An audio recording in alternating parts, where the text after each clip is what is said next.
Hindi kita anak magnanakaw ka, Elvira. Matapos kitang palamunin at patirahin dito, nanakawan mo lang ako. Ang bawat salita ni Aling Belen ay tila matalim na kutsilyong sumasaksak sa aking dibdib. Sa harap ng buong barangay sa ilalim ng mapanghusgang mata ng mga kapitbahay, idinuro ako ng sarili kong ina ang babaeng inalagaan ko ng higit 30 taon. 3 dekada ibinigay ko ang aking kabataan ng aking pangarap at maging ang pagkakataong magkaroon ng sariling pamilya. Lahat ay tinalikuran ko para sa kanya. Ngunit sa isang iglap, dahil sa matatamis na salita ng mga tunay niyang anak na kararating lang mula sa Maynila, naging masama ako. Naging estrangjero ako. Sabi nila, ang dugo ay mas malapot kaysa sa tubig. Pero paanong pagmamahal na napatunayan ng panahon? Ako si Elvira Ramos, isang guro na itinuring na dangal ng bayan ito, ngunit na yon ay pinalaya sa sariling tahanan ng walang bitbit, kundi ang sugatang puso at isang lumang kahon ng mga lihim. Ngunit hindi dito nagtatapos ang aking kwento. Dahil sa bawat luhang pumatak sa lupang aking pinaglingkuran, sisibol ang isang katotohanang yayanig sa kanilang lahat. Isang katotohanang magpapatunay na ang pagiging tunay na anak ay hindi nasusukat sa ADN, kundi sa tunay na paggalinga. Ito ang kwento ng aking pagbangon ng pagbawi sa aking dangal at ang pagtuklas sa lihim na pilit nilang ibinaon sa limot. Hindi kita anak magnanakaw ka, Elvira. Matapos kitang palamunin at patirahin dito, nanakawan mo lang ako. Wala kang utang na loob. Ang bawat salita ni Aling Belen ay tila matalim na kutsilyong paulit-ulit na sumasaksak sa aking dibdib. Nakatayo ako sa gitna ng siksikang silid ng barangay hall, nararamdaman ang bawat mapanghusgang mata ng aming mga kapitbahay. Ang ingay ng electric fan sa kisame ay dinaig ng dagundong ng kaba sa aking puso. Tumingin ako kay Aling Belen, ang babaeng inalagaan ko ng higit 30 taon. Ang kanyang mga kamay na dati hinahaplos ko tuwing gabi bago siya matulog, ngayon ay nakaturo sa akin ng may put. Sa tabi niya ay nakatayo si Ate Cora, ang panganay kong kapatid na kadarating lang mula sa Maynila, kasamang iba pa naming mga kapatid. May bahid ng mapait na ngiti sa labi ni Cora, isang ekspresyong tila nagdiriwang sa aking pagkagapi. Kapitan Aya ng ebidensya, wika ni Ate Cora habang inilalapag ang ilang dokumento sa mesa ni Kapitan Tiago. Ilang buwan na palang hindi binabayaran ni Elvira ang amilyar ng lupa. At ang pera para sa gamot ni nanay na pinapadala namin, kinukupit niya. Kaya pala tuyot na tuyot ang matanda dahil hindi niya binibili ng sapat na pagkain at gamot. Hindi totoo yan. Sa wakas ay nakahanap ako ng boses kahit na ito ay naninginig sa ulat ng ubo at luha. Kapitan, alam niyo po kung paano ko inalagaan si nanay. Ako ang nagpuyat sa kanya nung nagkasakit siya sa baga. Ako ang tumigil sa pag-aaral noon para lang may mag-alaga sa bahay habang sila ay nasa malayo. Ni 5 wala akong kinuha. Ngunit bago pa ako makatapos, isang malakas na sampal ang dumapo sa aking pisingi. Mula yon, kay Ate Cora. Huwag kang magmalinis, Elvira. Dahil sa totoo lang, wala ka namang karapatan dito. Hindi ka namin kadugo. Parang huminto ang mundo sa narinig ko. Ang mga bulong-gulungan sa paligid ay biglang tumahimik. Ramdam ko ang init ng aking pisingi, pero mas matindi ang lamig na bumabalot sa aking buong pagkatao. Tumingin ako kay Aling Belen, nagmamakaawang itatwa niya ang sinabi ni Ate Cora. Pero umiwas siya ng tingin. Nakayuko siya tila mas interesado sa dumi sa kanyang kuko kaysa sa anak na naglingkod sa kanya ng 3 dekada. Inilabas ni Ate Cora ang isang luma at naninilaw na papel. Isang birth certificate. Tingnan niyo, Kapitan. Wala ang pangalan ni nanay o ni tatay dito. Si Elvira ay pinulot lang ni tatay sa tapat ng simbahan noong sanggol pa siya. Naawa lang kami, kaya ka namin kinupko. Pero ngayong napatunayan naming magnanakaw, hindi na namin hahayaang manatili ka pa sa pamana ni tatay. Labas ka na sa usapan sa lupang ito. Ang mga kapitbahay na dati ning ngumingiti sa akin sa palengke ay nagsimula ng mag-usap ng mahina. Kaya pala hindi ka mukha. Sayang, akala ko pa naman mabait na guro. Magnanakaw pala ng mana. Ang dangal ko bilang isang guro, bilang isang babaeng nanirahan sa Leyte, ng buong katapatan ay dinudurog sa harap ng publiko. Ito ang tinatawag nilang hiya, isang uri ng kahihiyan, na tila nagbabaon sa'yo sa lupa habang buhay ka pa. Elvira Ramos, seryosong wika ni Kapitan Tiago. Dahil sa mga dokumentong ito at sa testimonya mismo ng nanay mo, Wala akong magagawa, kundi pumanig sa kanila. Ayusin mo na ang mga gamit mo at umalis ka na sa bahay ni na Aling Belen bago pa kami gumamit ng puwersa. Lumabas ako ng barangay hall na parang isang lantang gulay. Ang sikat ng araw sa labas ay tila nanunukso sa dilim na nararamdaman ko. Naglakad ako pauwi sa bahay na itinuring kong tahanan sa loob ng 50 taon. Ang bawat haligi niyon, bawat butas sa dingding ay kabisado ko. Ako ang nagpaayos ng bubog niyon noong huling bagyo. Ako ang nagtanim ng mga gumamela sa bakuran. Pagdating ko nadatnan ko ang aking mga gamit na nakakalat na sa labas ng gate. Ang aking mga damit, ang aking mga libro sa pagtuturo, at ang ilang lumang gamit ay nakalagay sa mga itim na trash bag. Sa gitna ng kaguluhan, nakita ko ang isang maliit na kahon na gawa sa kahoy. Iyon ang kahon ng aking yumaong ama. Iyon lang ang tanging bagay na mabilis kong kinuha at niyakap ng mahigpit. Umalis ka na, baka may manakaw ka pa. Sigaw ng kapatid kong lalaki mula sa bintana ng itaas. Wala akong nagawa kundi pulutin ang aking mga bag. Bawat hakbang palayo sa gate ay parang pagpunit sa aking kaluluwa. Ngunit ang pinakamasakit ay ang huling sulyap ko kay Aling Belen. Nakatayo siya sa veranda, hawak ang isang baso ng gatas na ako mismo ang bumili. Hindi siya tumingin sa akin. Tila ba ang 30 taon ng pagpapainom ko sa kanya ng gamot, pagpapalit ng kanyang lampin, at pagmamasahe sa kanyang mga binti ay naglaho na parang bula dahil lang sa sinabi ng mga tunay niyang anak. Sa gitna ng aking paglalakad, bit-bit ang mabibigat na bag, huminto ang isang tricycle sa tapat ko. Si Mr. Santos ang aming principal sa eskwelahan. Elvira, bungad niya ang kanyang tinig ay puno ng lungkot at pag-aalinlangan. Nabalitaan ko ang nangyari sa barangay. Nagpunta na doon ang kapatid mong si Cora. Sir, hindi po totoo ang mga paratang nila. Mabilis kong wika umaasang may isang taong maniniwala sa akin. Huminga ng malalim si Mr. Santos. Sana'y totoo yan, Elvira. Pero alam mo naman ang pulisya ng DepEd. Ang isang guro ay dapat may malinis na reputasyon. Dahil sa reklamo ng pamilya mo at sa iskandalong nangyari sa barangay, kailangan mo na kitang hinga ng paliwanag. Sa ngayon, suspendido ka muna sa iyong tungkulin hanggat hindi nalilinaw ang isyong ito. Tila gumuho ang huling piraso ng aking mundo. Ang pagtuturo ang tanging bagay na natitira sa akin. Ang aking mga estudyante ang aking silid-aralan. Yun ang aking naging pamilya dahil wala akong asawa at anak. Ngayon, pati yun ay kinuha na rin sa akin. Salamat po, sir. Mahina akong tugon. Wala na akong lakas para makipagtalo. Naglakad ako patungo sa luma at abandonadong bodega sa likod ng paaralan. Yun lang ang tanging lugar na alam kong maari kong tuluyan ng pansamantala.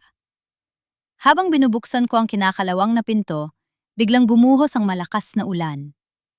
Tumayo ako sa ilalim ng ulan, hinahayaang humalo ang aking mga luha sa bawat patak nito. Nawala ang aking bahay. Nawala ang aking ina. Nawala ang aking trabaho. At higit sa lahat, nawala ang aking pagkatao. Sino ba talaga si Elvira Ramos kung hindi siya ang anak ni Aling Belen? Sino ako kung wala akong silid-aralang papasukan? Nanginghinig ang aking mga kamay habang binubuksan ko ang maliit na kahon ng aking ama sa loob ng madilim na bodega. Sa gitna ng mga lumang litrato, may napansin akong isang lihim na compartment sa ilalim ng kahon. Isang piraso ng papel ang nakasulip doon. Hindi ko pa ito binubuksan, ngunit isang bagay ang sigurado. Hindi ako titigil hanggat hindi ko nababawi ang dangal na tinapakan nila. Kung kailangang maging estrangero ako sa sarili kong bayan para lang mahanap ang katotohanan, gagawin ko. Ngunit sa gabing ito, ang tanging kasama ko ay ang amoy ng lumang kahoy, ang ingay ng ulan, at ang hapdi ng sampal na nagpabago sa aking buhay habang buhay. Ang bawat patak ng ulan sa bubong na yero ng lumang bodega ay tila pintig ng isang masamang panaginip. Sa loob ng maliit at madilim na espasyong ito, na dati imbakan lamang ng mga sirang silya at lumang chalk, doon ko inilatag ang aking buong buhay. Amoy alikabok, amoy kalawang, at amoy ng pagkalimot. Kinuha ko ang isang maliit na kalan at nagluto ng instant noodles. Iyon lang ang tanging nakayanan ng aking nanginginig na kamay. Habang hinihintay kong lumambot ang sabaw, tinitigan ko ang aking mga daliri. May mga bahid pa rin yon ng lupa mula sa mga halaman sa bakuran ni nanay. Mga halamang ako ang nagtanim. Ngunit ngayon ay hindi ko na maaaring hawakan. Diyos, kung paano po nauwi sa ganito ang lahat? Bulong ko sa hangin. 3 dekada akong naging huwarang anak. 3 dekada akong naging tapat na guro. Pero sa loob lang ng 1 oras sa barangay hall, naging magnanakaw at ampun na lang ako sa paningin ng lahat. Ang hiya ay tila isang malapot na putik na hindi kayang hugasan ng kahit anong ulan. Kinabukasan, kahit mabigat ang katawan at masakit ang dibdib, kailangan kong lumabas.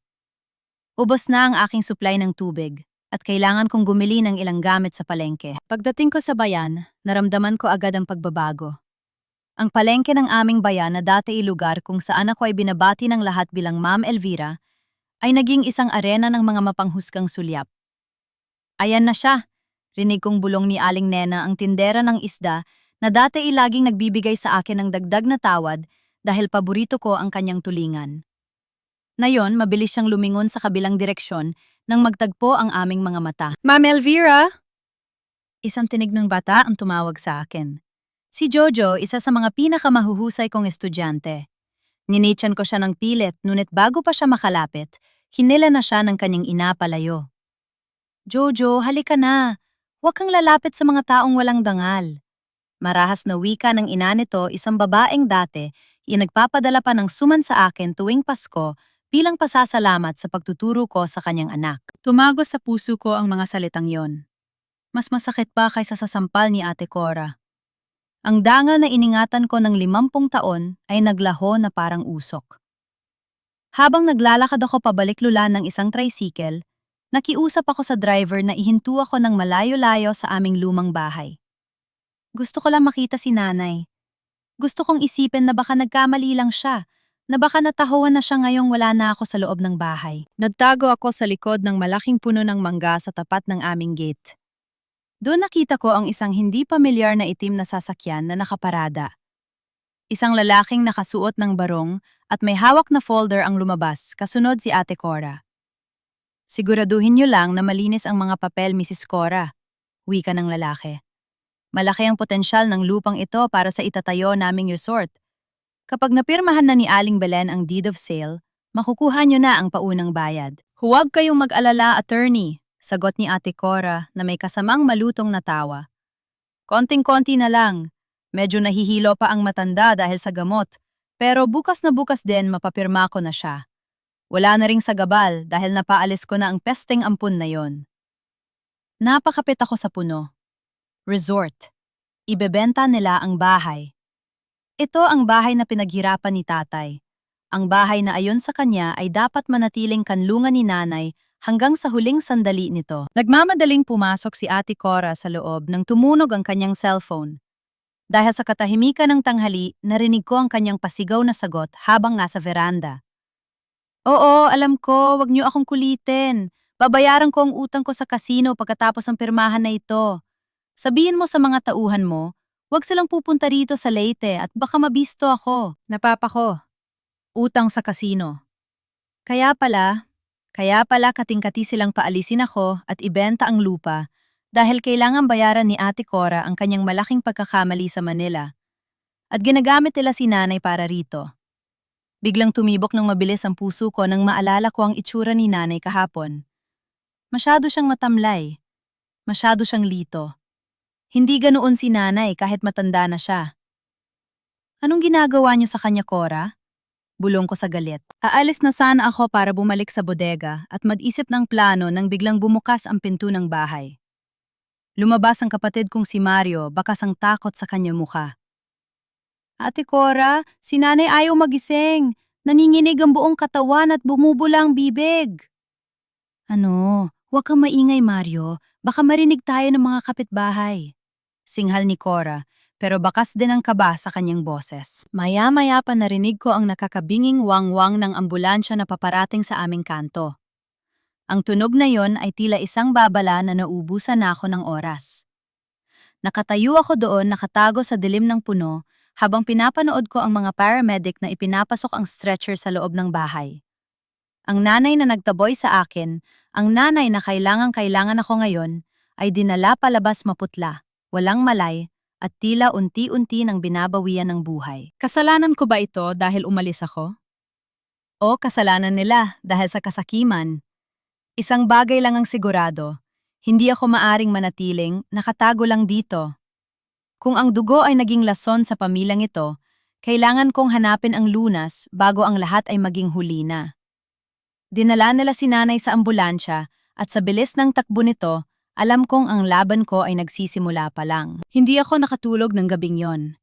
Ang bawat pikit ng aking mga mata ay laging nauuwi sa imahe ni nanay na isinasakay sa ambulansya maputla, nanginginig at tila hindi na humihinga. Kahit pa itinaboy niya ako, kahit pa ipinahiya niya ako sa harap ng buong barangay, ang 30 taon ng pag-aalaga sa kanya ay hindi kayang burahin ng isang gabi ng pot. Madaling araw pa lang ay nasa Leyte Provincial Hospital na ako. Nakasuot ako ng malaking hoodie at face mask, hindi para magtago sa sakit, kundi para magtago sa mga mapanghusgang mata ng mga tao. Ang hiya ay nananatiling nakadikit sa aking balat gaya ng linta. Mula sa malayo sa dulo ng koridor ng charity ward, nakita ko sina Ate Cora at Mario. Hindi sila mukhang nag-aalala. Si Ate Cora ay abala sa kanyang cellphone. Marahil ay kausap na naman ang kanyang mga koneksyon sa Maynila. Habang si Mario ay nakasandal sa pader at mukhang inip na inip. Naghintay ako hanggang sa lumabas sila para kumain. Nang masiguro kong malinis ang daan, dahan-dahan akong lumapit sa nurse's station. Nurse Joy! Tawag ko sa isang pamilyar na muka. Lumingon ang nurse. Si Joy ay dati kong estudyante sa elementarya. Nanlaki ang kanyang mga mata nang makilala niya ako sa kabila ng aking disguise. Ma'am Elvira, kayo po pala! Mahina niyang sambit bakas ang gulat at awa sa kanyang boses. Nabalitaan ko po ang nangyari sa barangay. Pasensya na po. Huwag mo nang alalahanin yon, Joy. Pilit kong ngiti. Kumusta si Nanay Anong? Sabi ng doktor. Huminga ng malalim si Joy at tumingin sa paligid bago bumulong. Ma'am, sa totoo lang, naguguluhan ang mga doktor. Ang sintomas ni Aling Belen ay hindi normal para sa isang may hypertension. Masyado siyang lito at parang laging tulog. Nung dinala siya rito kahapon, parang nagkaroon siya ng toxic reaction. May nakita silang bakas ng gamot sa dugo niya na hindi dapat iniinom ng mga matanda, lalo na sa kondisyon niya. Kumitid ang aking mga mata. Gamot? Anong klaseng gamot? Isang matapang na sedative o pampatulog, ma'am. Ginagamit lang yon sa mga pasyenteng may matinding psychosis. Kapag ibinigay sa matanda na may mahinang puso, maaari itong magdulot ng kumbulsyon o pagkawala ng malay. At ma'am, may nakita rin kaming mga pasa sa braso niya, parang pilit siyang hinahawakan ng mahigpit. Nanginig ang aking kamao sa tinde ng galit. Ang mga hayop na yon, nilalason nila si nanay para lang makuha ang gusto nila. Joy, kailangan kong makita ang mga gamot na ibinibigay nila sa kanya sa bahay. Wika ko ng may determinasyon. Ma'am, bawal po kayong pumasok sa loob kung nandun sina Miss Cora. Alam ko, hindi ako papasok dito. Papasok ako sa bahay namin. Alam kong delikado. Ang pagpasok sa bahay na pinalayas ako ay maaring ituring na trespassing. Pero kailangan kong makuha ang ebidensya bago nila ito itapon. Mabilis akong sumakay ng jeep, pabalik sa aming baryo. Nang masiguro kong wala ang sasakyan ni Cora sa tapat, dumaan ako sa likurang bahagi ng aming bakuran. Ang lumang gate sa likod na tanging ako lang ang nakakaalam kung paano buksan nang walang ingay ay naging daan ko. Pagpasok ko sa loob ang bahay ay tila isang estranggero. Amoy alak at sigarilyo ang sala mga amoy na kailanman ay hindi pumasok sa bahay na ito nung ako pang namamahala. Nagkalat ang mga platong may tira-tirang pagkain at mga basong hindi nahugasan. Dumiretso ako sa kwarto ni nanay. Ang kwartong dating amoy lavender at malinis ay puno na ngayon ng kalat. Agad kong hinalugog ang nightstand ni nanay. Wala ang kanyang mga regular na gamot sa high blood. Napapalingon ako sa basurahan sa sulok ng kwarto. Doon sa ilalim ng mga basang tissue, may nakita akong isang pilak na blister pack. Wala itong tatak, pero may nakasulat na maliit na code. Kinuha ko rin ang isang bote ng tubig sa tabi ng kama. May maputing latak sa ilalim nito, tila may dinurog na tableta na hindi natunaw ng maayos. Isinilid ko ang mga ito sa aking bag nang biglang may narinig akong kalampag sa labas. Sinasabi ko sa'yo, Mario, kailangan makuha natin ang pirma ng matanda sa lalong madaling panahon. Boses iyon ni Ate Cora. Nanigas ako sa kinatatayuan ko. Ang tibok ng puso ko ay tila kulog sa aking pandinig. Pero ate, paano kung mamatay si nanay sa ibinibigay nating dosage? Boses naman ni Mario, puno ng pag-aalinlangan. Hindi siya mamamatay. Konting tiis na lang. Kapag nakuha na natin ang pera mula sa resort developer, iiwan na natin siya sa ospital at tayo ay babalik na ng Maynila. Hayaan natin ang mga nurse doon ang mamroblema sa kanya. Narinig ko ang pagpihit ng doorknob sa pintuan ng sala. Wala na akong ibang madaanan. Ang tanging paraan ay ang bintana sa likod ng kwarto ni nanay. Dahan-dahan akong umakyat. Sa bintana bitbit ang ebidensyang magpapatunay ng kanilang kataksilan. Pero bago pa ako tuluyang makatalon, isang maliit na bagay ang nakakuha ng aking atensyon sa ilalim ng una ni nanay. Ang kanyang suklay na gawa sa tortoiseshell, ang suklay na lagi kong ginagamit para ayusin ang kanyang buhok tuwing umaga.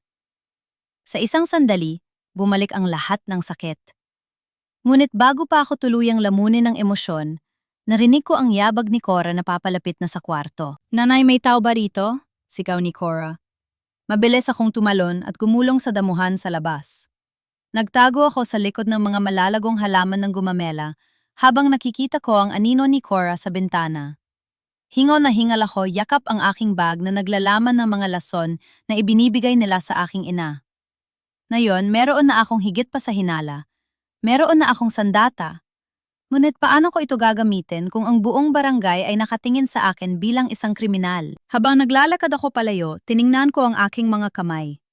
Nanginginig ang mga ito hindi sa takot, kundi sa nag-aalab na galit. Ang mga mabuting anak na ito ay nagkamali ng kinalaban. Akala nila ay tapos na ako dahil pinalayas nila ako. Hindi nila alam sa bawat keho na iniwan nila doon ko sisimulan ang kanilang pagbagsak. Nanginginig pa rin ang aking mga tuhod habang mabilis akong naglalakad palayo sa bahay na itinuring kong kanlungan sa loob ng 50 taon. Ang bawat kaluskos ng tuyong dahon sa ilalim ng aking tsinelas ay tila tunog ng isang sumasabog na bomba sa aking pandinig. Hindi ako lumingon. Alam kong nasa loob na si Ate Cora at alam kong anumang sandali ay mapapansin niya ang gulo sa kwarto ni nanay. Yakap ko ang aking bag na parang ito na ang tanging kayamanan ko sa mundo. Sa loob nito ang blister pack at ang bote ng tubig ay nagsisilbing mga piping saksi sa isang krimeng unti-unting pumapatay sa aking ina. Kailangan ko itong malaman. Bulong ko sa sarili habang sumasakay ng tricycle patungo sa sentro ng bayan. Pumunta ko sa Lourdes Pharmacy. Isang maliit ngunit matagal ng botika sa tapat ng simbahan. Ang may-ari nito, si Linda, ay dati kong kasamahan sa pagtuturo bago siya nagpasyang ituloy ang negosyo ng kanilang pamilya. Siya ang isa sa ilang tao sa bayang ito na alam kong hindi agad maniniwala sa mga chismis sa barangay hall. "Ma'am Elvira, kayo po pala?" Gulat na sambit ni Linda nang makita ko. "Diyos ko, balitang-balitang nangyari. Saan po kayo tumutuloy?" "Huwag mo na munang intindihin yon, Linda." Pagmamadali ko habang inilalabas ang blister pack mula sa aking bag. Kailangan kong malaman kung ano ito. Nakita ko ito sa gamit ni nanay. Hindi ito ang dati niyang iniinom. Kinuha ni Linda ang blister pack at sinuri ito sa ilalim ng maliwanag na ilaw.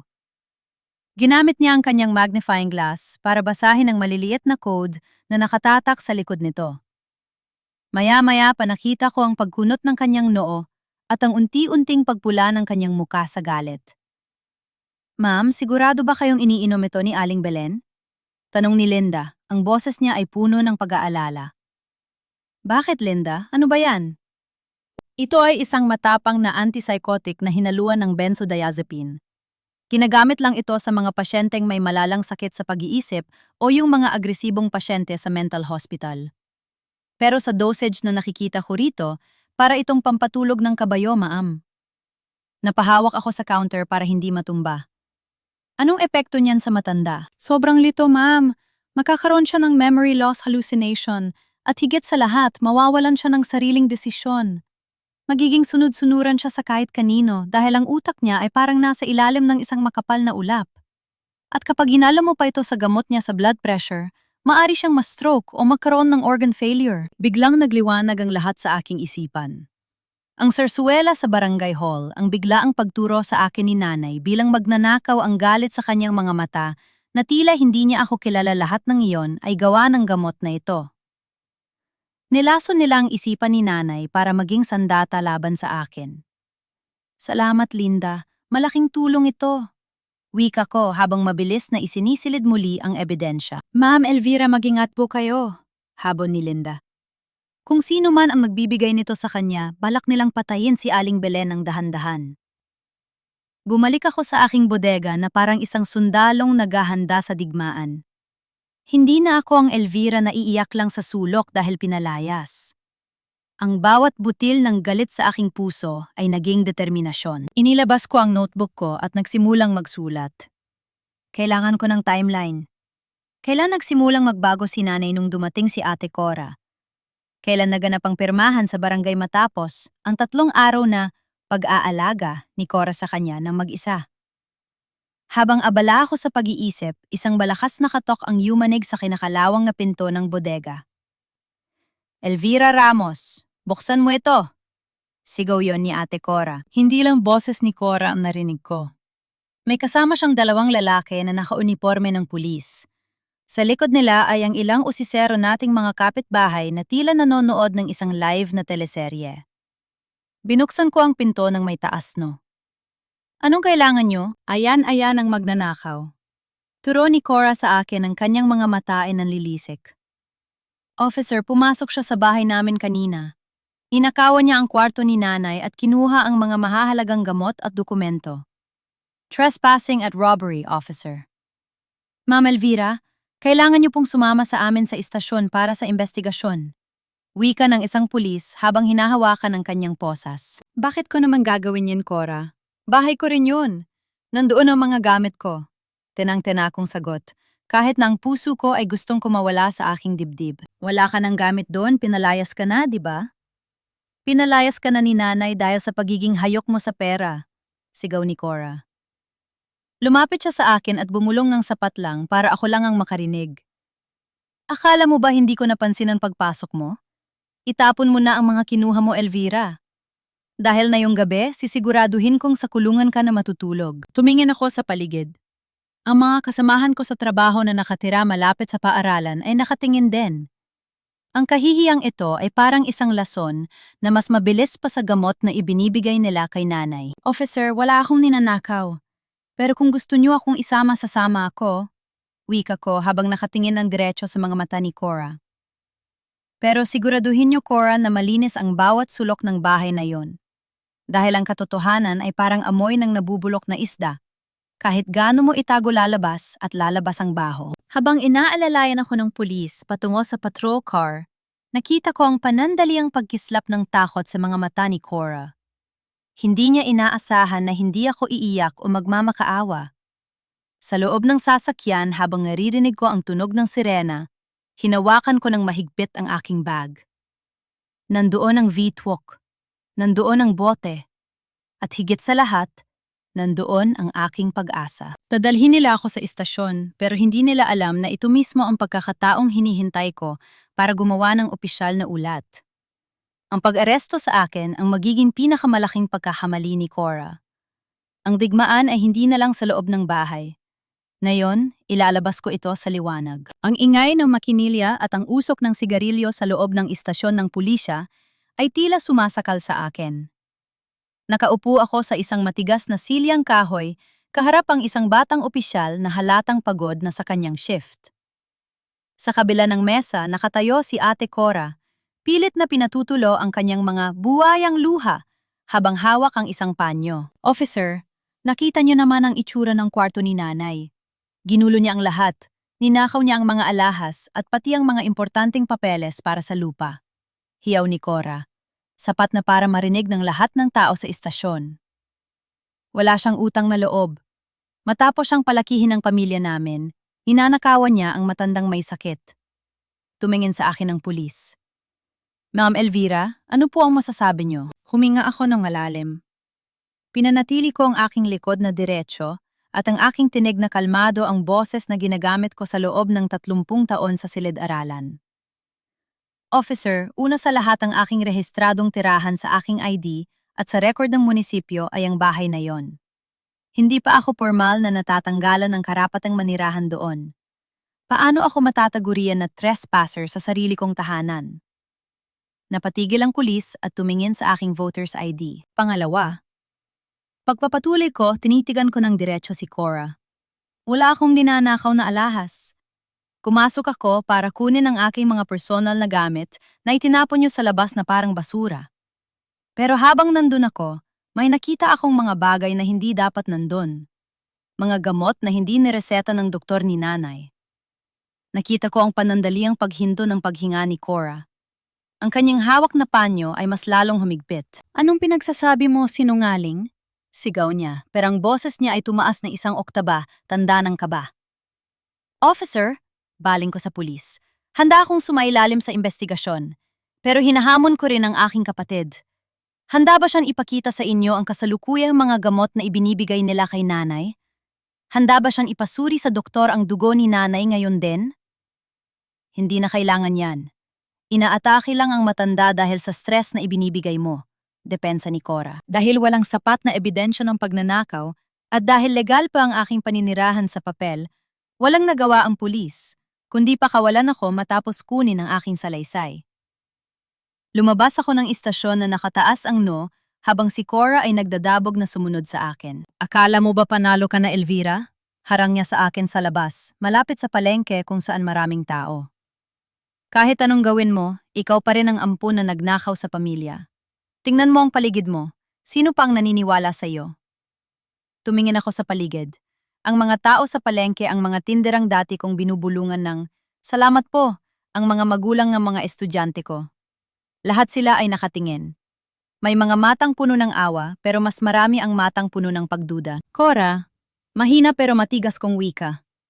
Ang dangal ay hindi ibinibigay ng ibang tao. Ito ay iniingatan sa loob. Maaring nakuha niyo ang bahay, maaring nakuha niyo ang suporta ng ilang tao rito, pero hindi niyo makukuha ang katotohanan. Anong katotohanan? Ang katotohanan ay wala kang kwenta. Sigaw ni Cora. Pilit akong hinihiya sa harap ng publiko. Isang hamak na pulot na nangarap maging prinsesa sa bahay namin. Hindi ako umiwas. Lumapit ako sa kanya sapat na para maramdaman niya ang init ng aking galit. Alam ko ang tungkol sa mga V2, Cora. Alam ko ang code na nakasulat doon. At alam ko rin kung bakit kailangan mo ng pera mula sa developer. Namutla si Cora. Ang kanyang labi ay nanginig. Sa unang pagkakataon, ang kanyang mapang-aping aura ay nayanig. Wala kang alam. Subukan mo ako, ate. Wika ko gamit ang salitang ate na puno ng pait. Ipakita mo ang iyong tapang sa harap ng barangay kapag lumabas na ang resulta ng pagsusuri sa mga gamot na itinapon mo. Tinalikuran ko siya sa gitna ng palengke.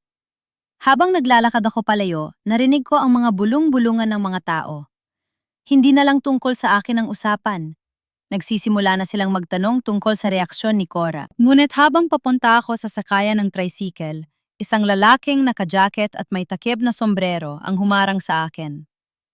Ang kanyang muka ay hindi pamilyar, tila hindi siya taga Leyte. Ma'am Elvira Ramos? Tanong niya sa isang baritono at malamig na boses. Sino sila? Tanong ko lalong humigpit ang hawak ko sa aking bag. Inilabas niya ang isang maliit na card mula sa kanyang bulsa. Isang credit collector. Huwag kayong matakot, hindi kayo ang hinahanap ko. Pero balita ko kayo ang pinakamalapit sa pamilya ni Cora Ramos. Anong kailangan niyo sa kanya? May utang siya sa amin na hindi na nababayaran sa Manila. Malaking halaga. Sinabihan niya kami na may ibebenta siyang lupain dito para pambayad. Gusto lang naming masiguro kung totoong sinasabi niya o kung balak na naman niyang tumakas. Napahinto ako. Ito na ang piraso ng puzzle na kulang. Hindi lang pala simpleng pagkagusto sa pera ang nagpapatakbo kay Cora. Ito ay takot. Takot sa mga taong ito. Totoo ang lupain. Sagot ko habang unti-unting nabubuo ang isang plano sa aking isipan. Pero may problema sa titulo. Kung gusto niyo makuha ang pera niyo, baka gusto niyo malaman kung paano niya nililinlang ang buyer. Binigyan ako ng lalaki ng isang kakaibang tingin bago iniabot ang isang pirasong papel na may numero. Tawagan niyo ako kung may alam kayo. Ayaw naming nalalamangan, ma'am. Habang pinapanood ko siyang mawala, sa karamihan naramdaman ko ang isang kakaibang pakiramdam. Hindi na ako ang biktima.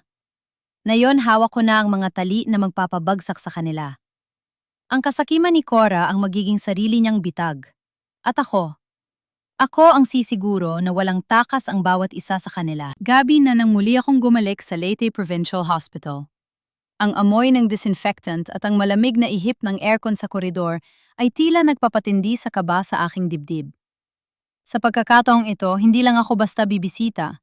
May dala akong lunas hindi lang para sa katawan ni nanay, kundi para sa katotohanang pilit nilang ibinabaon. Sa tulong ni Joy, ang nurse na dati kong estudyante, nalaman ko ang oras ng palit ng shift at ang oras kung kailan lumalabas sina Ate Cora para magpahinga sa kanilang sasakyan. Ma'am Elvira, bilisan niyo lang po. Bulong ni Joy habang iniabot sa akin ang isang maliit na puting supot. Pinalitan ko na ang laman ng bote ng tubig ni Aling Belen ng malinis na tubig at ang huling dose ng sedative na iniwan ni Miss Cora ay hindi ko ibinigay. Magiging gising ang diwa niya sa loob ng ilang oras. Niyakap ko si Joy ng mahigpit. Salamat, Joy. Hindi ko malilimutan ito. Dahan-dahan akong pumasok sa charity ward. Sa dulo sa kama, bilang 7, nakahiga si nanay. Mukha siyang napakaliit sa ilalim ng puting kumot. Ang kanyang mukha na dati puno ng sigla tuwing nagluluto kami, nang binagol na yon, ay tuyot at parang isang tuyong dahon na anumang oras ay tatangayan ng hangin. Lumapit ako at hinawakan ang kanyang kamay.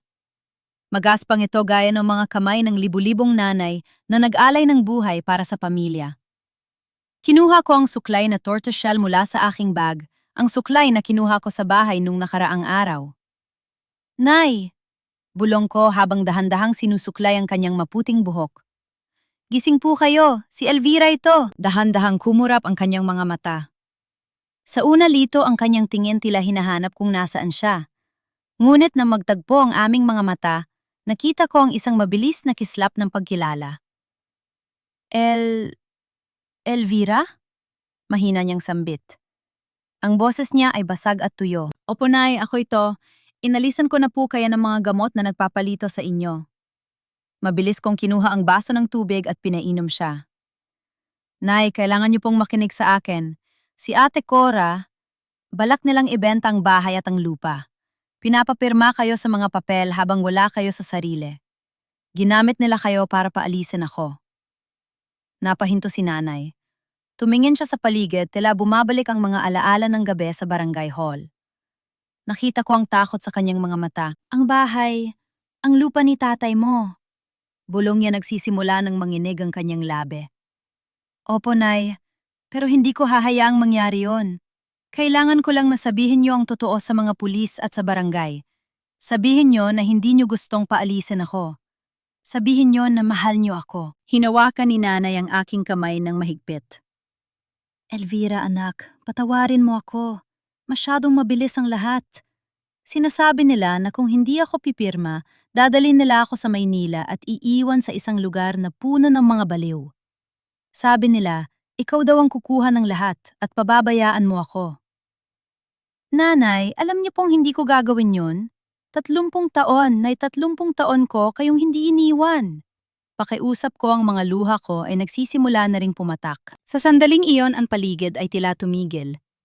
Ang tanging naririnig ko lang ay ang mabilis na paghinga ni nanay. Akala ko ito na ang huling sagot. Akala ko yayakapin niya ako at sasabihing, umuwi na tayo. Ngunit biglang nanigas ang kanyang katawan. Narinig namin ang tunog ng matutulis na takong sa koridor. Papalapit, papalapit. Nanay, nandito na si Cora. Kailangan nating magpasya. Pagmamadali ko. Tumingin si nanay sa pinto, pagkatapos ay tumingin sa akin. Ang emosyon sa kanyang mga mata ay nagbago mula sa takot patungo sa isang bagay na hindi ko inaasahan, isang uri ng pagsuko na may halong kalkulasyon. Umalis ka na, Elvira. Bigla niyang wika. Ang kanyang boses ay naging matigas. Ano po, Nay? Kailangan niyo akong tulungan? Sabi ko, umalis ka na. Bigla niyang binawi ang kanyang kamay mula sa pagkakahawak ko. Huwag mo na akong guluhin. Kung totoo ang sinasabi nila na hindi kita kadugo, bakit ko ipagkakatiwala sa iyo ang huling hininga ko si Cora ay anak ko? Galing siya sa akin. Ikaw? Ikaw ay tagapag-alaga lang. Parang huminto ang tibok ng puso ko. Ang bawat salita ay parang isang sampal na mas masakit pa sa pisikal na pananakit. Nay, tagapag-alaga lang. Ulit ko hindi makapaniwala. 30 taon ng paglilinis ng iyong katawan, pagpapakain sa iyo at pag-aalaga, tagapag-alaga lang.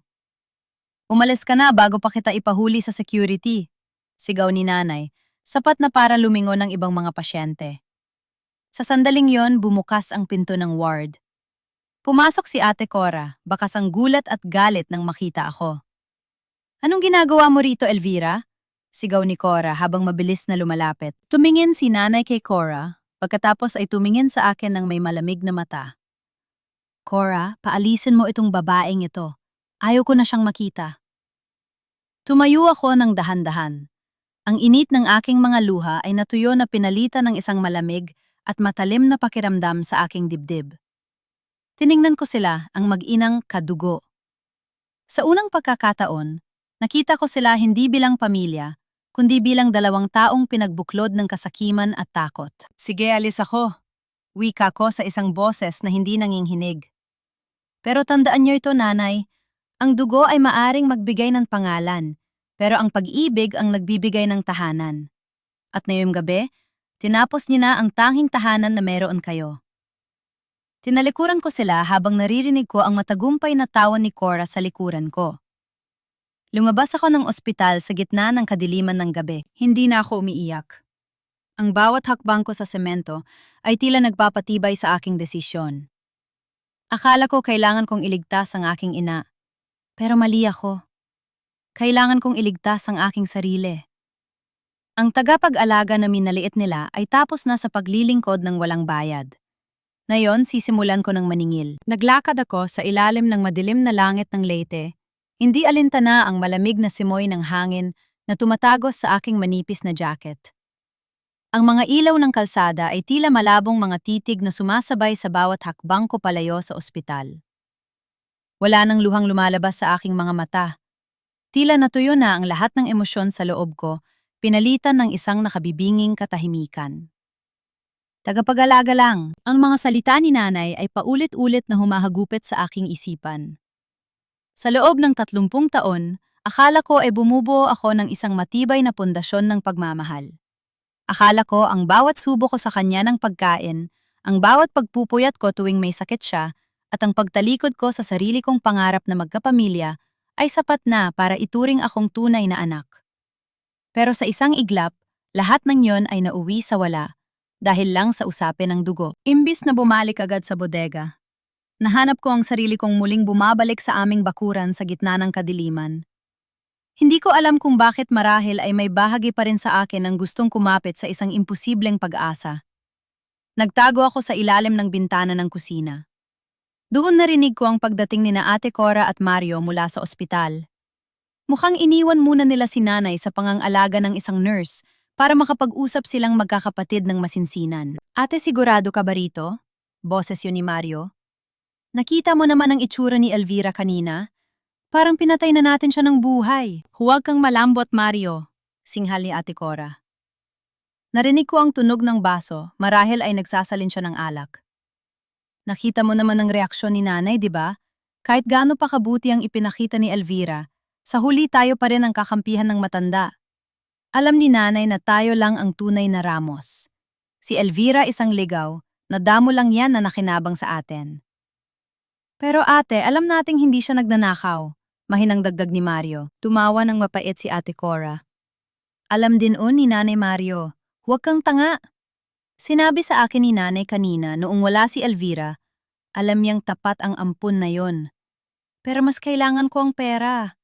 Sabi ni nanay, mas mahalaga na mailigtas ako sa mga utang ko sa Maynila kaysa sa damdamin ng isang taong hindi naman natin kadugo. Utang na loob na lang daw ni Elvira sa pamilyang ito ang pag-ako sa kasalan ng hindi niya ginawa kapalit ng 30 taon nating pagpapakain sa kanya. Napahawak ako sa pader ng bahay para hindi matumba. Ang sakit ay hindi na lang basta saksak. Ito ay parang isang unti-unting pagdurog sa aking buong pagkatao.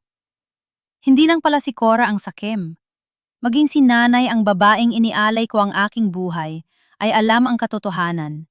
Pero mas pinili niyang itapon ang aking dangal para lang isalba ang kanyang tunay na anak na sugarol. Ang 30 taon kong paglilingkod ay hindi pala itinuring na pagmamahal. Itinuring pala itong pambayad utang.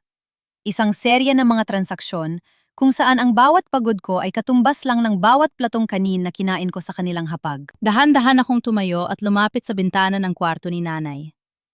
Doon sa baukuso, nakita ko ang aking refleksyon sa salamin. Mukha akong matanda, pagod at talo. Tiningnan ko ang suot kong singsing, isang simpleng singsing na pilak na ibinigay ni nanay nung nakapasa ako sa board exam para sa mga guro. Sabi niya noon, ito ang simbolo ng kanyang pagmamalaki sa akin. Ngayon, ang pilak na yon ay tila naging isang tanikala na sumasakal sa aking daliri. Hinubad ko ang singsing. Wala nang pag-aalinlangan. Wala nang panhinginig. Inilapag ko ito sa pasamano ng bintana, isang piping pamamaalam sa isang buhay na matagal ko nang pinaglilingkuran ng bulag. Tapos nanay, bulong ko sa hangin kasabay ng pagsara ng aking kamao.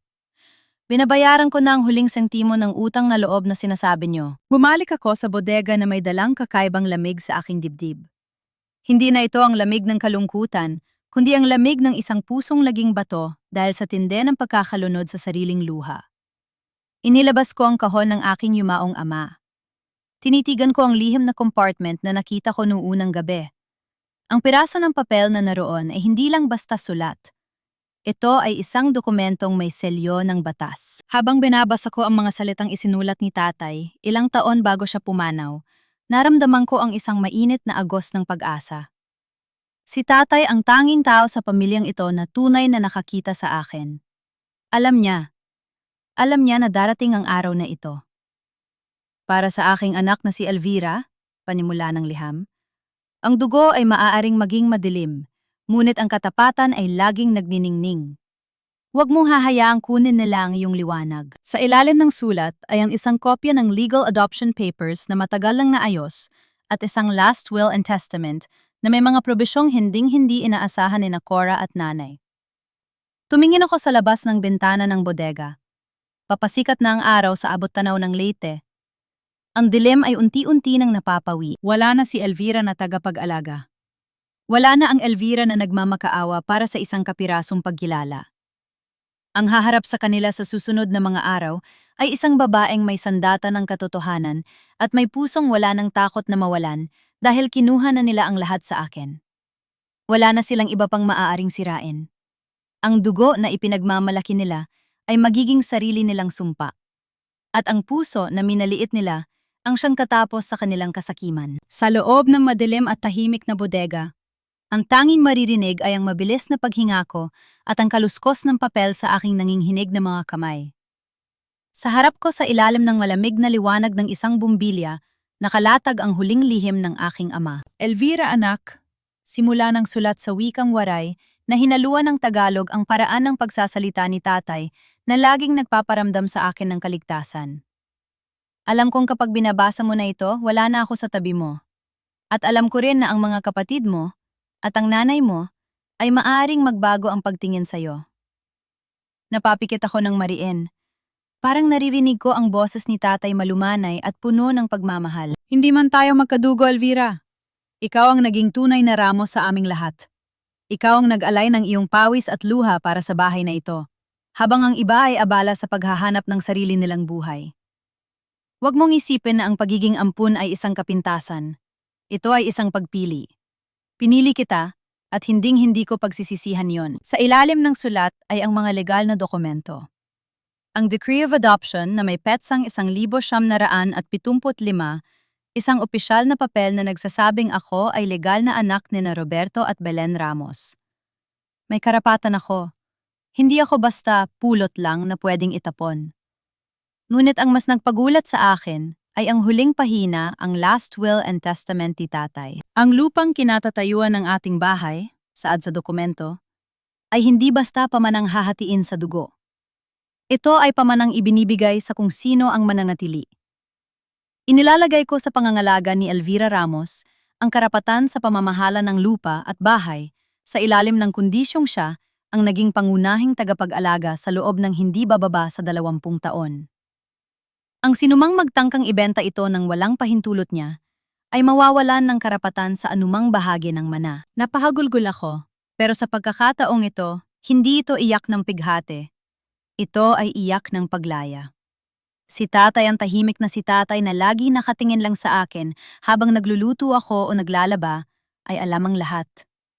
Alam niyang darating ang araw na ang kasakiman ni Cora at ang kahinaan ni nanay ay magsasabwatan laban sa akin. Inihanda niya ang aking sandata bago pa man dumating ang gyera. Salamat, tay. Bulong ko habang hinahalikan ng dokumento.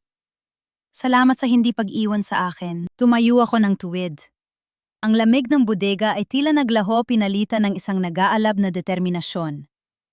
Inilabas ko ang aking cellphone at tinawagan ang isang numero na matagal ko nang hindi nakakausap si Attorney Salgado, ang matalik na kaibigan ni tatay na naging saksi sa lahat ng ito. Attorney, si Elvira po ito.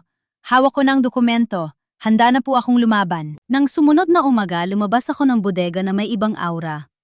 Ang aking damit ay maayos, ang aking buhok ay nakatalinang mahigpit, at ang aking mga mata ay wala ng bahid ng takot. Naglakad ako patungo sa sentro ng bayan. Habang dumadaan ako sa tapat ng barangay hall, nakita ko ang isang malaking tarpaulin na nakapaskil sa gate ng aming bahay. Notice of sale. 5,000 metro kwadrado, prime land. Contact Cora Ramos for inquiries. Sa tabi ng tarpaulin, nakita ko si Cora na masayang nakikipag-usap sa ilang mga taong mukhang mga agent ng real estate. Naka-shades siya at may hawak na mamahaling bag, tila bareena na siya ng Leyte. Nang makita niya ako, itinaas niya ang kanyang kilay at nagumisi ng mapang-api. O Elvira, naghahanap ka ba ng malilipatan? Baka gusto mong maging janitress sa itatayo naming resort dito. Bibigyan kita ng discount dahil dati naman kitang katulong sa bahay na ito. Tawa niya na sinalihan din ng kanyang mga kasama. Hindi ako kumibo, hindi ko siya sinigawan. Lumapit ako ng dahan-dahan, kumuha ng isang marker sa aking bag, at sa harap ng kanilang lahat ay sinulatan ko ng malaking kris ang salitang sale sa tarpaulin. Anong ginagawa mo, babae ka? Sigaw ni Cora, akmang sasampalin ako. Hinawakan ko ang kanyang kamay ng mahigpit mas mahigpit kaysa sa pagkakahawak niya sa akin noon sa barangay hall. Nanlaki ang kanyang mga mata sa gulat. Hindi na ako ang Elvira na sasampal-sampalin mo lang, Cora. Malamig kong wika. Ang lupang ito ay hindi mo pag-aari. At ang bahay na ito, ipinapaalala ko sa'yo, bisita ka lang dito. At ang mga bisitang walang modo, tinatapos na ang panunuluyan. Balib ka na ba? May pirma ni nanay ang lahat ng dokumento. Hiyaw niya habang binabawi ang kanyang kamay. Ang pirma ni nanay na nakuha mo sa pamamagitan ng lason. Ang pirma ni nanay na walang bisa dahil sa caretaker clause ni tatay. Mumiti ako ng tipid, isang ngiting nagpatahimik sa kanya. Magkita-kita tayo sa Sabado, Cora. Sa harap ng buyer mo, sa harap ng barangay, at sa harap ng katotohanan. Tinalikuran ko sila habang si Cora ay naiwang sumisigaw ng kung ano-anong mura. Ramdam ko ang tingin ng mga kapitbahay, pero sa pagkakataong ito, wala na akong nararamdamang hiya. Ang nararamdaman ko ay ang bigat ng katarungan sa aking bulsa. Pumunta ako sa simbahan doon sa tapat, kung saan ako iniwan bilang sanggol 50 taon na ang nakalilipas. Umupo ako sa isang bangko at tumingin sa altar. Hindi mahalaga kung saan ako nanggaling, bulong ko sa Panginoon. Ang mahalaga ay kung sino ang pinili kong maging. At ngayong araw, pinipili kong maging anak ng katarungan. Ang giyera ay hindi na tungkol sa pagmamahal. Tapos na ang yugtong yon. Ang laban na ito ay para sa danggal, ang danggal ni tatay at ang danggal ni Elvira Ramos. Ang maliit at maalikabok na bodega ng paaralan na pansamantala kong tirahan ay nagmukhang isang opisina ng investigador. Sa ibabaw ng aking papagmaayos na nakasalansa ng mga dokumentong magiging mitsa ng pagbagsak ng kasakiman ni Ate Cora. Hindi na ako ang Elvira na nanginginig sa takot. Ako na ang Elvira, na bawat galaw ay may kalkulasyon. Hindi sapat ang galit, Elvira. Bulong ko sa aking sarili habang inayos ang mga folder. Ang kailangan mo ay ang matigas na katotohanang hindi kayang baluktutin ng kahit anong pambubudol. Ang unang hakbang ko sa araw na iyon ay ang pakikipagkita kay Attorney Salgado. Ang kanyang opisina sa bayan ay puno ng amoy ng lumang papel at kape. Nang ilapag ko sa kanyang mesa ang last will and testament ni tatay at ang aking legal adoption papers, nakita ko ang pagtaas ng kanyang mga kilay sa likod ng kanyang makapal na salamin. Elvira, alam kong matagal nang inihanda ni Roberto ang mga ito, wika ni Attorney Salgado habang sinusuring mabuti ang mga selyo. Pero hindi ko akalain na darating ang araw na kakailanganin mo itong gamitin laban sa sarili mong pamilya. Ang caretaker clause na ito ay napakalakas. Malinaw na isinaad ng iyong ama ang karapatang magpasya sa pagbebenta ng lupa ay nakayuko sa kung sino ang naging puso ng tahanan sa loob ng 20 taon. At ikaw lang yun, Elvira. Sapat na po ba ito para pigilan ang pirmahan sa Sabado, attorney? Tanong ko. Higit pa sa sapat, pero kailangan nating patunayan na ang kasalukuyang pirma ni Aling Belen ay nakuha sa ilalim ng undue influence o panlilinlang. Dito papasok ang ebidensya mo tungkol sa mga gamot. Mula dun dumiretso ako sa ospital para makuha ang opisyal na medical abstract ni nanay mula kay Dr. Aranas. Sa tulong ni Joy, naging mabilis ang proseso. Inilahad ng doktor sa kanyang ulat na ang dugo ni nanay ay may bakas ng matapang na sedative na nagdudulot ng temporary cognitive impairment. Sa madaling salita, sa panahong pinapirma siya ni Cora si nanay, ay wala sa tamang pag-iisip. Habang naglalakad ako palabas ng ospital, nakatanggap ako ng mensahe mula sa hindi pamilyar na numero. Nasa tapat kami ng palengke. Alam na namin ang plano ni Cora na tumakas pagkatapos ng pirmahan. Mag-usap tayo. Diaz. Si Mr. Diaz ang credit collector mula sa Maynila. Nagkita kami sa isang maliit na karinderya. Hindi siya mukhang kriminal. Mukha siyang isang negosyanteng pagod na sa kakahabol sa mga mandaloko. Ma'am Elvira, ito ang mga kopya ng promissory notes na nilagdaan ni Cora Ramos sa aming kumpanya. Inilapag niya ang mga papel. Aabot sa 5 milyon ang utang niya kasama ang interes sa kasino. Sinubukan niyang pekiin pati ang pirma ng nanay niyo bilang garantor, pero alam naming walang assets ang matanda sa Maynila. Kaya pala desperado siyang ibenta ang lupa rito sa Leyte. Salamat, Mr. Diaz. Ang mga papel na ito ang magpapatunay ng kanyang motive. Gusto kong pumunta kayo sa Sabado sa Barangay Hall. Dalhin niyo ang lahat ng orihinal na dokumento. Siguraduhin mo lang na hindi kami uuwing luhaan, ma'am. Ayaw namin ng gulo. Gusto lang namin ng bayad. Hapon na nang gumalik ako sa paaralan. Akala ko ay mag-isa akong haharap sa gabing yon. Pero laking gulat ko nang makita ko ang aking mga kapwa-guro at si Mr. Santos, ang aming principal, na naghihintay sa labas ng bodega. Ma'am Elvira, panimula ni Mr. Santos. Nabalitaan namin ang ginagawa mong paglaban. Marami sa amin ang nagduda nung una dahil sa gulo sa barangay. Pero pagkatapos naming makita kung paano katratuhin ng mga kapatid mo sa palengke, alam naming may mali. Narito kami para magbigay ng affidavit of character reference. Pipirmahan namin ang dokumentong nagsasabing ikaw ay isang tapat at marangal na guro at anak sa loob ng 30 taon. Naluha ako. Sa gitna ng dilim, may mga sulo papalang handang tumulong sa akin. Salamat, maraming salamat sa inyo. Tanging nasambit ko habang tinatanggap ang kanilang mga pirmadong salaysay. Handa na ang lahat. Ang bawat piraso ng ebidensya ay tila isang kawing sa kadenang igagapos ko sa leeg ni Cora. Maya-maya narinig ko ang tunog ng megaphone mula sa malayo. Isang anunsyo para sa buong barangay. Magandang gabi, mga kabarangay. Inaanyayahan ang lahat na sumaksi sa gaganaping signing of Memorandum of Agreement bukas ng 10:00 ng umaga sa Barangay Hall. Ang pamilya Ramos ay formal nang ibebenta ang kanilang lupain para sa itatayo nating bagong resort. May merienda at kasiyahang magaganap. Ngumiti ako ng malamig.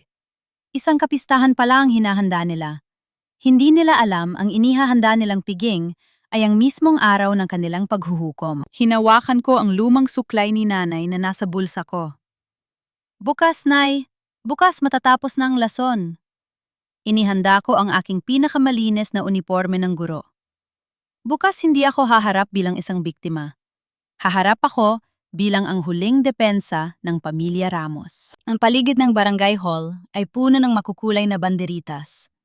Tila ba may pista sa gitna ng init ng sikat ng araw? Maririnig ang masiglang tugtog mula sa mga speaker at ang ingay ng tawanan ng mga taong naghihintay ng libreng merienda. Sa gitna ng entablado, nakaupo si Ate Cora, na tila isang reyna, suot ang kanyang pinakabagong bestida at alahas na kumikinang sa ilalim ng ilaw. Sa tabi niya ay si Aling Belen, na kahit mukhang maayos ang pananamit, ay halatang wala sa sarili. Ang kanyang mga mata ay nakatingin lang sa kawalan. Mga kabarangay! Masayang sigaw ni Kapitan Tiago sa megaphone. Ngayong araw, masasaksihan natin ang pag-unlad ng ating bayan. Ang formal na pirmahan sa pagitan ng Pamilya Ramos at ng Green Valley Resort Developer, nagpalakpakan ng mga tao. Kinuha ni Ate Cora ang ballpen, ang kanyang kamay ay naninginig sa excitement.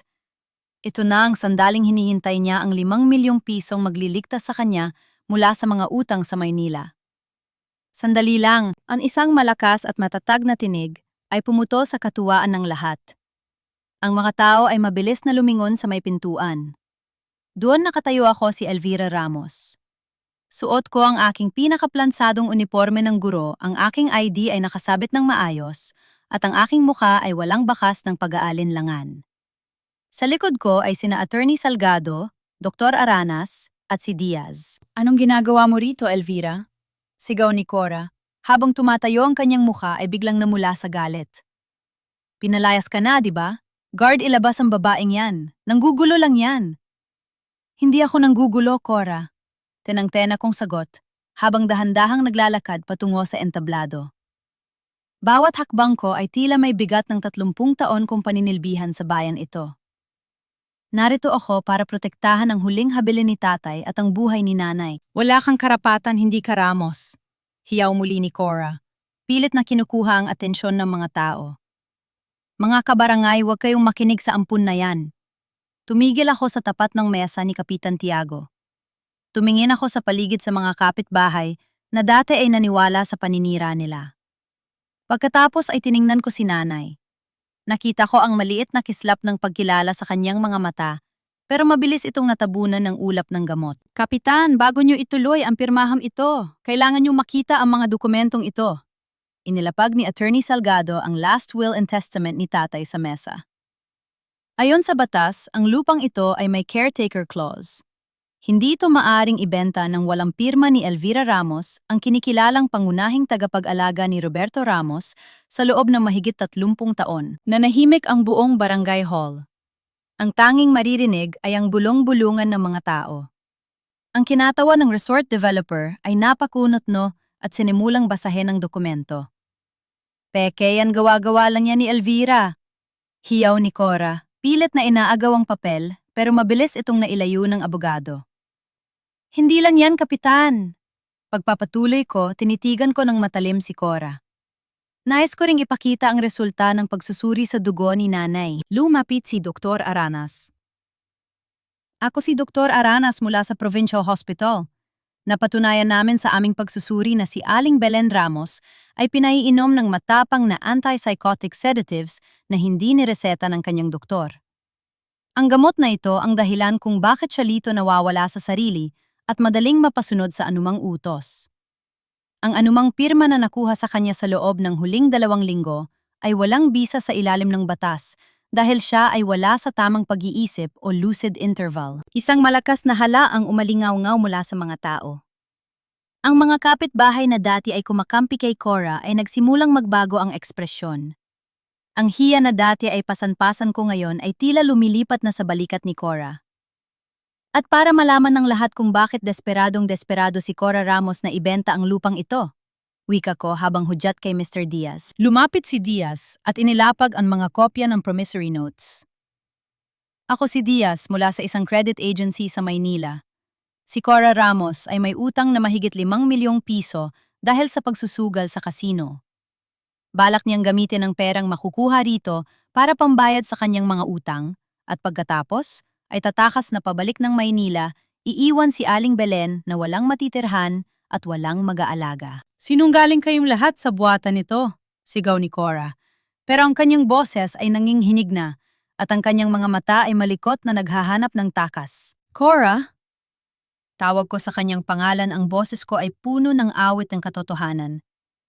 Tingnan mo ang mga tao. Tingnan mo ang mga kapitbahay na niloko mo. Akala mo ba ay mananalo ang kasakiman mo laban sa 30 taon kong pagmamahal sa pamilyang ito? Maaring hindi tayo magkadugo, pero ako ang tunay na anak ni tatay dahil ako ang tumupad sa pangako niya. Tumayo ang kinatawan ng resort developer. I'm sorry, Miss Cora Ramos, but Green Valley cannot proceed with this transaction.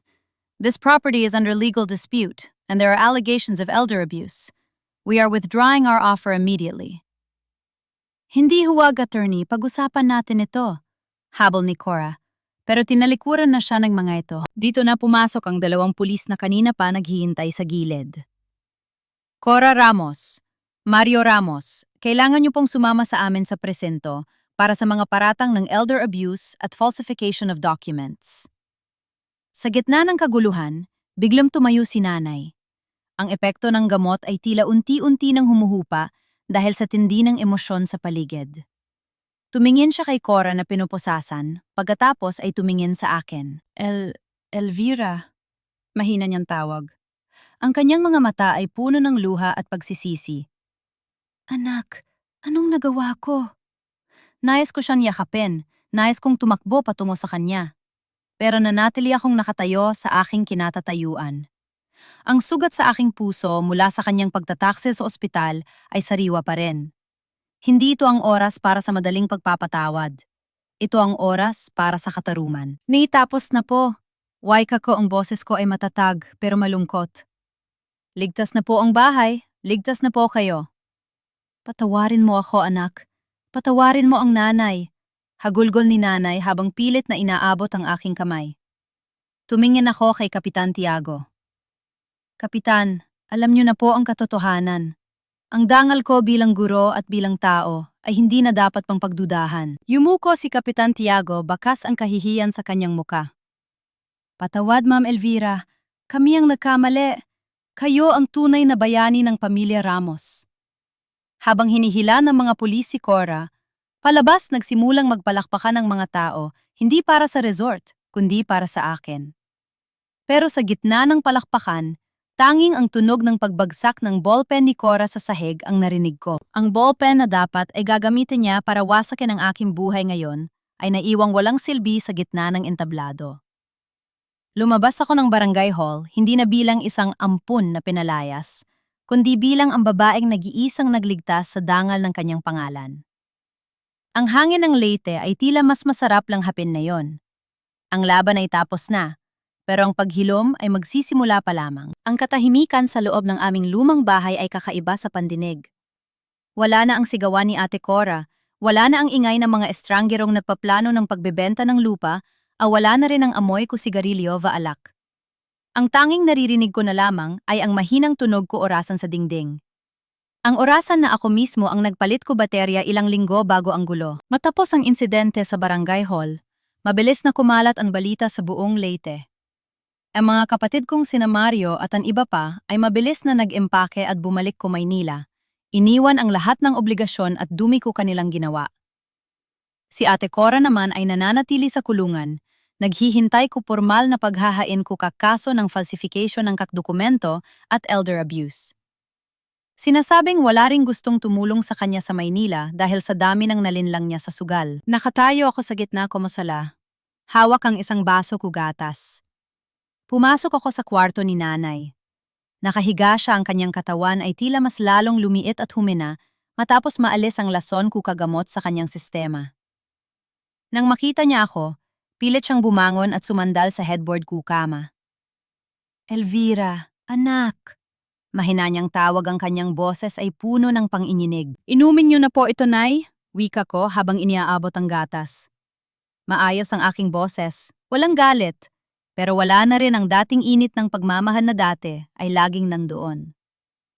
Ininom ni nanay ang gatas, pagkatapos ay hinawakan niya ang aking kamay. Anak, kailan tayo babalik sa dati? Kailan mo ako uuliting suklayan? Kailan tayo muling magtatawanan sa kusina gaya ng dati? Tumingin ako sa labas ng bintana dun sa mga puno ng gumamela na nagsisimula ng muling mamulaklak. Nay, ang mga basag na kristal ay maaring idikit muli, pero mananatili ang kalamat nito. Ang tiwala ay hindi gaya kutelang, kapag nadumihan ay pwedeng labhan at maging bago muli. Patawarin mo ako, Elvira. Masyado akong naging mahina. Natakot ako na baka sa huli ay wala akong kadugo na mag-alaga sa akin. Iyak ni nanay. Iyon po ang pinakamasakit, Nay. Hinarap ko siya ng may matatag na mga mata. 30 taon kong ipinaramdam sa inyo na hindi nyo kailangan ng kadugo dahil nandoon ako. Pero sa isang bulong lang ng mga tunay nyong anak, kinalimutan nyo ang 3 dekada ng aking pagpapakasakit. Ipinamukan nyo sa akin na sa dulo ko araw ako ay tagapag-alaga lang. Yumuko, si nanay ang kanyang mga balikat ay nanginghinig sa paghikbi. Anong gusto mong gawin ko, anak? Gagawin ko ang lahat para mapatawad mo ako. Huminga ako ng malalim. Ito na ang desisyong matagal ko nang pinag-isipan sa loob ko sa bodega. Nagawa ko na po ang tungkulin ko bilang anak na pinalaki nyo. Iniligtas ko ang bahay nyo, basta siguraduhin kong hindi kayo magugutom. Pero hindi na po tayo maaring mamuhay sa ilalim ko isang bubong gaya ko dati. Nanlaki ang kakmata ni nanay. Aalis ka, iiwan mo ako. Hindi ko kayo iiwan sa Erenay. Kumuha ako ng isang lisensyadong nurse na mananatili rito sa bahay para alagaan kayo. Ako ang magbabayad ko lahat kung gastusin nyo rito sa gamot nyo. Pero ako, babalik na ako sa aking pagtuturo. Titira ako sa maliit na bahay na malapit sa paaralan. Bibisitahin ko kayo tuwing linggo, pero hanggang doon na lamang po iyon. Pero Elvira, kailangan ko ring alagaan ang sarili ko. Sa loob ko 30 taon, nakalimutan ko kung sino si Elvira dahil lagi ko lang iniisip kung sino si Aling Belen. Ngayon, gusto ko namang mahanap ang sarili ko.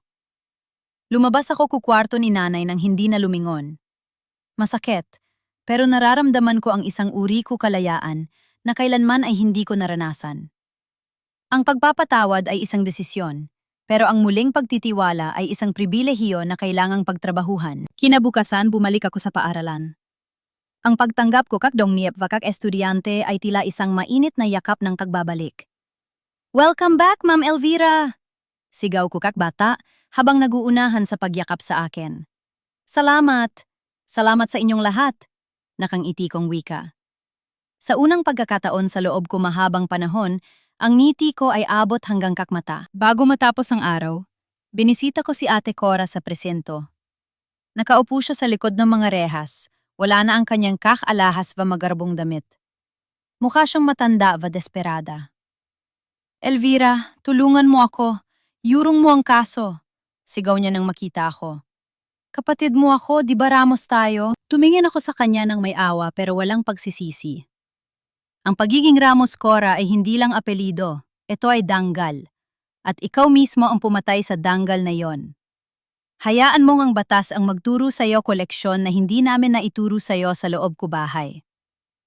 "Walang puso," hiyaw niya habang paalis ako. Hindi ko na siya sinagot. Naglakad ako palabas ng istasyon ng pulisya patungo sa aming lumang bahay, hindi para manirahan muli, kundi para kunin ang mga huling gamit ko at ang kahon ni tatay. Habang nakatayo ako sa bakuran, tiningnan ko ang malawak na lupain. Alam ko na ang gagawin ko rito. Hindi ito resort. Hindi ito pagkakakitaan. Sa tulong ng ilang kakaibigan, ng aking retirement fund, sa hinaharap itatayo ko rito ang isang pundasyon para sa mga matatandang inabandona ng kanilang mga pamilya. "Tatay, ito magiging pamana mo," bulong ko habang nakatingin sa langit. Isang tahanan kung saan ang pag-ibig ay hindi nasusukat sa dugo, kundi sa tunay na pagkalinga. Ang araw ay unti-unti nang lumulubog, nagbibigay ng magandang kulay ng kahel sa abot tanaw ng Leyte. Ang bawat hakbang ko palayo sa gate ko bahay ay tila mas magaan. Ang tagapag-alaga ay tapos na sa kanyang tungkulin.